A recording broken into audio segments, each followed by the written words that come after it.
Good morning. Let me start by asking you a question. Why do so many Dutch Moroccan boys end up so successful? I know there's bookcases written with why they fail, but the question, why do some Dutch Moroccan boys end up so successful? It's a question Dutch research journalist Paul Anderson Toussaint asked himself. Why is one Dutch Moroccan boy destined to become a criminal, and why might the other one turn out to be the first Dutch Moroccan mayor of a big city? In fact, the first Moroccan mayor of a big city in Europe, Ahmed Abu Taleb. His research showed that and it's not really rocket science, in all honesty, there's two reasons. There's two role models that can make a change. It's the parent and the teacher. And for the teacher, it all depends on whether he's going to give the extra nod, the wink, if he sees the child, if he gives this boy self-esteem, if he is willing to go talk to his parents and convince them to send the boy to pre-university school, whether the teacher is willing to buy him books or explain him that the library can be an entrance to the world. It's a teacher. It's a teacher that is not just explaining why the child is failing, it's a teacher that is expecting him to succeed. That makes a difference. Please join me in a little experiment to just find out how this works. So would you please just raise your right hand as high as possible, please. Journalists have to participate too, sorry. Raise your right hand. Thank you. Could you just raise it a bit higher? Thank you so much. Just not higher. Thank you. A bit more. A bit higher, you can touch the ceiling almost. You are allowed to jump. Once, just once. Thank you, sit down. I hope you don't feel embarrassed if I tell you that you were really underachieving in the first time. You were underachieving. I asked you to raise your arm as high as you can. You did it, you just did it. And I can go on and explain why you were just, this is early morning, there's a long day ahead of you, you do just like this. If our educational system worked like that, you won't get very far. You wouldn't be here today. It has to be about expectation. It has to be about raising the bar. It has to be about, telling you to get ahead. That's all the difference. The school board director I know very well, who works in the Bijlmer part of Amsterdam, the southeastern part, where almost every child has an immigrant background. She told me how this works for the children in her schools. She told me that just a couple of years in preschool, teachers were just happy, for the kids to show up, for the kids to have eaten some breakfast and not misbehave. And this, of course, transferred to the expectation landed on those children. And today, those children enter primary schools able to read and write because they are expecting more from those children. They just, it's not like this anymore. That's a big difference. That makes all the difference. And it makes us realize that, equal opportunity is never just about equal access. It has to be about support. It has to be about expecting from an individual to use his talents. And of course, we all know that coming from a good background, from well-to-do parents, from a networked environment, a family that helps you, that makes a huge difference. That would give all of us a head start on the road to success. But still, I think it's a law that applies to all of us. We all do need support. We all need to be seen. If I look back at my own childhood, as a young boy, I was a sweet child. I was a dreamer. I was a bit too smart, as a fact. I dreamed of becoming a football player with Ajax, or even better, of becoming a novelist, a writer. In my room at home, I would write stories for the world to read. So I enjoyed primary school very much, the stories I was told about history, geography, etc. But when I got to high school, all of this started to become a disadvantage. I had to change my strategy. I had to start to underachieve. Because, in order to avoid the bullies, I started to, try to get C grades, just trying to reach the full average, making sure that nobody would notice that I was actually quite a smart kid. Of course, I failed, because bullying is not about the actual grades, it's about self-esteem. It's about knowing who you are and what you can do. So I had a terrible time. I had the worst time, and I could use a teacher at the time. I could use a teacher who was saying, "You're doing just fine. In all likelihood, you're not going to become a football player with Ajax, but maybe you can become a writer or something else."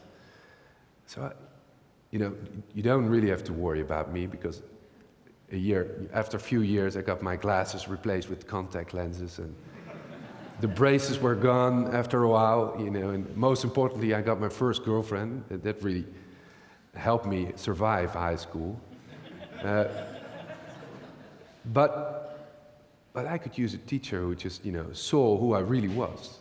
I wasn't a C-grade kid. I was a smart kid, afraid of my surroundings, afraid of the other ones. And I think we have to worry about all those children who do not find a teacher who see them as they are today. I think we have to worry that for one reason or another we've ceased to feel optimistic about what our educational system can do. Because we do know this is what matters most.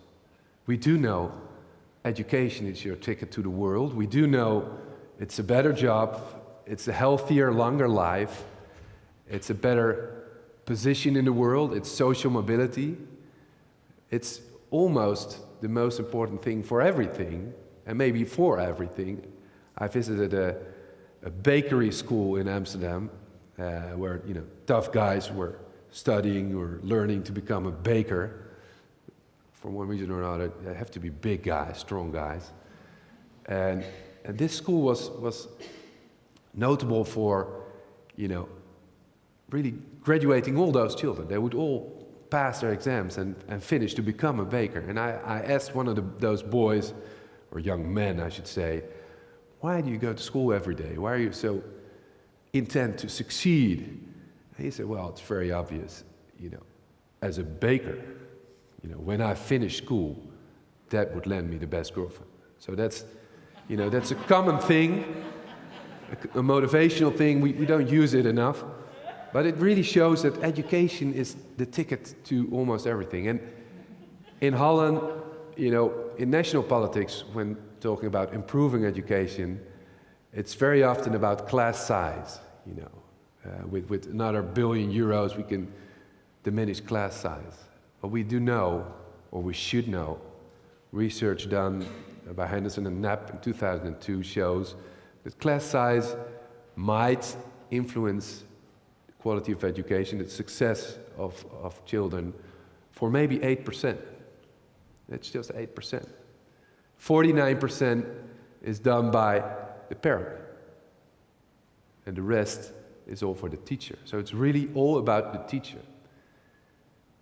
For a child to succeed in school, especially if your home situation isn't perfect, it's all about the teacher. It's all about the teacher. And for some reason or another, we've grown used to complain about our educational system, complain about our teachers. Teachers are used to complain about teachers and about teaching, instead of seeing this as the single most important things we can change, we can improve.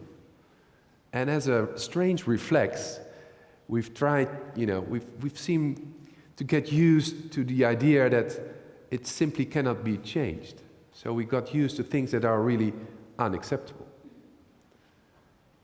Unacceptable. I think it is unacceptable If thousands of children in my city, city of Amsterdam, leave primary school with a 1 or 2 year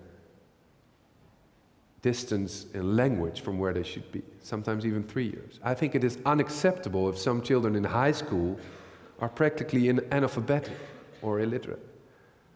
I think it is unacceptable for segregation to grow in my city. It is unacceptable that our Dutch inspectorate uses lower standards in quality for black schools than for white schools.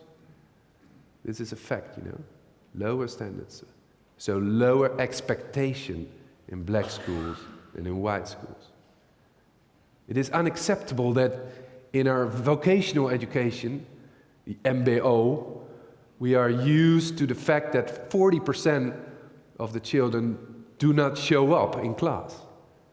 In fact, if they would show up, classrooms would be too small. It is unacceptable that we started to see our educational system as something on the decline. You can throw money to it, but it won't improve.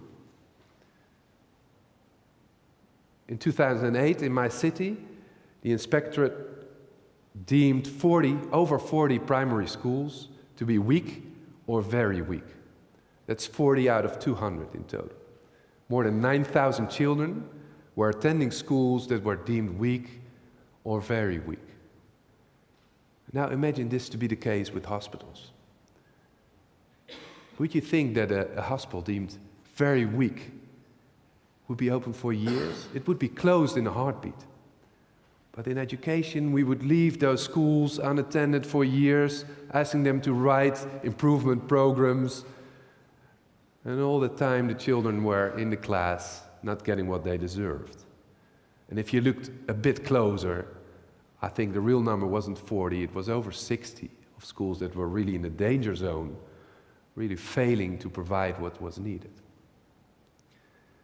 I was a deputy mayor for education, but formally, the deputy mayor for education is only about the school buildings.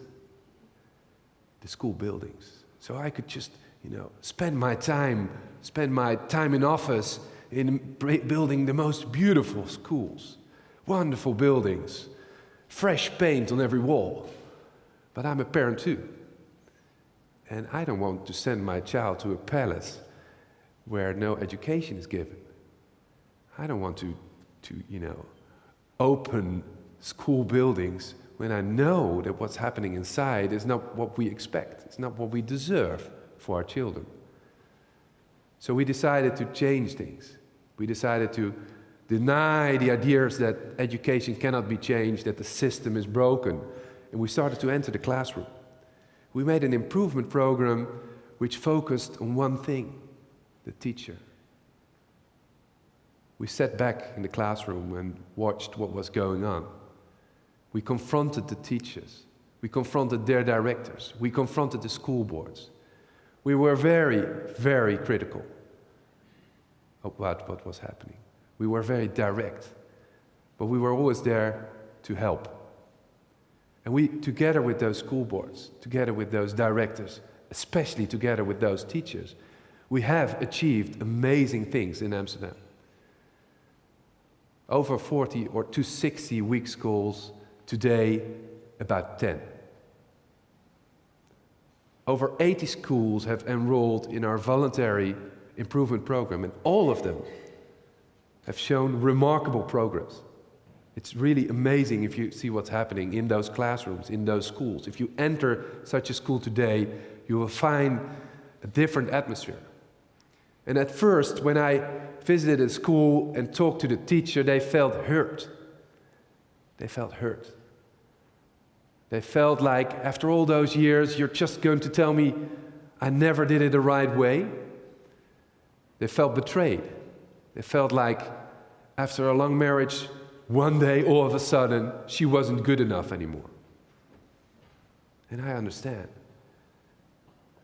They were left alone in their classroom. They were told, well, you're doing fine. It's the system that sucks. We just don't have enough money. But after a while, when they realized that we weren't just shouting at them, that we were, seeing them as professionals and expecting them to do more, expecting them to raise their arms higher to help their children, when they found that we weren't leaving for the next cool project, but we were staying in their classroom and in their schools, and when they found out that the results were improving, that their children were behaving better, that their children were getting higher, better results, that their children were motivated again, they started to feel proud again. And in fact, today, they are the best ambassadors. They're the most important allies to our improvement program. When some school boards threatened to withdraw over some stupid conflict about money, it was the teachers that told them not to. They didn't want to stop improving. They didn't want to stop expecting from their children. So it means that one teacher can make a difference in a child's life. But it also means it's not just that teacher. So I want to go back to the two role models we found in the beginning and ask you a question. If you are a parent, can you please raise your hand? And if you are a teacher, can you please raise your hand? No, parents, stay. Come on. I'm expecting something from you now. And if you look at a broader definition of being a teacher, please raise your hand. Yes, the journalists, you try to teach us too. Look around you. It's almost all of us. It really is almost all of us. I decided to leave no stone unturned. I decided not to rest until the children who are our future, all those children, get the chances, the opportunity, the education they deserve. I hope you will join me. I hope everyone who raised his hand will join me. Because you can make a difference, a lasting difference in a child's life today. Thank you very much.